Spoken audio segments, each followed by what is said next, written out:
Hi, I'm Carl from Apt, and in this video I'll be giving you a closer look at the Pioneer Elite LX105 receiver.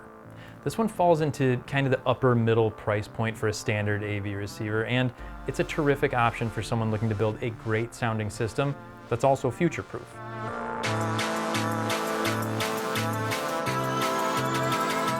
It's easy to tell this one's part of the Elite line by the kind of yellow-orange display that's typical of this line, and also the fact that it says Elite in big letters right across the front.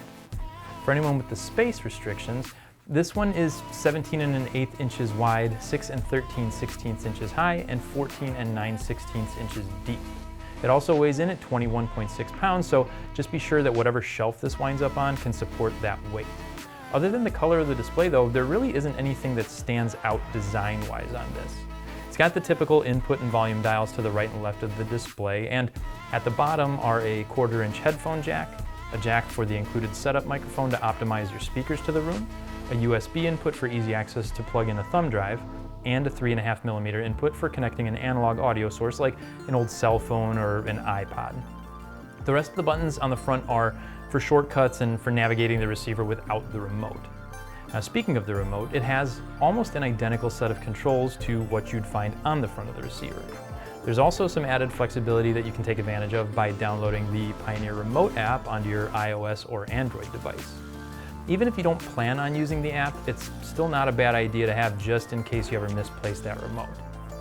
Now, getting back to the inputs, on the back is where you're going to find the majority of those. There's a single digital coaxial, and right under that is a single optical input. Then you have AM/FM antenna connections, along with an RS-232C input, an IR input, and a 12-volt trigger out. Moving down, you'll see a phono input with a ground, 4 additional analog audio inputs, a Zone 2 pre-out for left and right channels, and 2 subwoofer pre-outs.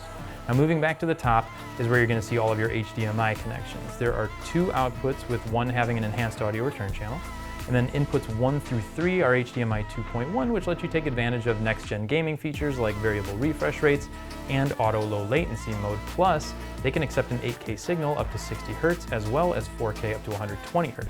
Numbers 4 through 6 will do up to 4K at 60 Hz. So if you're hooking up an Xbox Series X or a PlayStation 5, you'll want to use one of those first 3.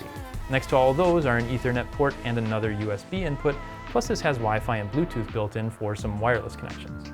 Then finally, we've got these speaker hookups, and here you'll notice that even though this is a 7.2 channel receiver, it's got 9 terminals. Now, those last 2 are for Zone 2 audio, which can be powered directly from the receiver. That means you can listen to 2 different sources if you decide to run a separate pair of speakers to another location, and you don't need a second amp, although with those Zone 2 pre-outs, you still do have that option as well. The LX105 provides 100 watts per channel at 8 ohms with 2 channels driven, so it's going to work great with most speaker setups, from little satellites even up to larger towers. And it's capable of playing back 3D audio formats like Atmos and DTS-X. However, if you don't have the right speakers set up for those formats, this also has DTS Virtual X to simulate height effects, so you can still get a more immersive experience without having to add all the extra speakers.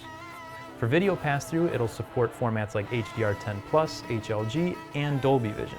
You also get a great smart feature set with the LX105. It's compatible with Amazon and Google for voice control, it works with Apple's AirPlay 2, it's got Chromecast and DTS Play-Fi built in, it's certified for works with Sonos, and you can stream from a bunch of different music services like Spotify, Tidal, Pandora, and Deezer right from the receiver. The LX105 is a terrific receiver in the higher middle price range, and if this is one you're considering adding to your home theater, it's definitely worth it. Given you have decent speakers, it provides excellent quality sound, it has an abundance of features, and it's got an easy-to-use interface. Not to mention it comes out of the box with a 3-year warranty. If you want to pick one of these up, or you just have some questions, be sure to contact the experts here at Apt. We're always happy to help. As always, thanks for watching, and we'll see you in the next one.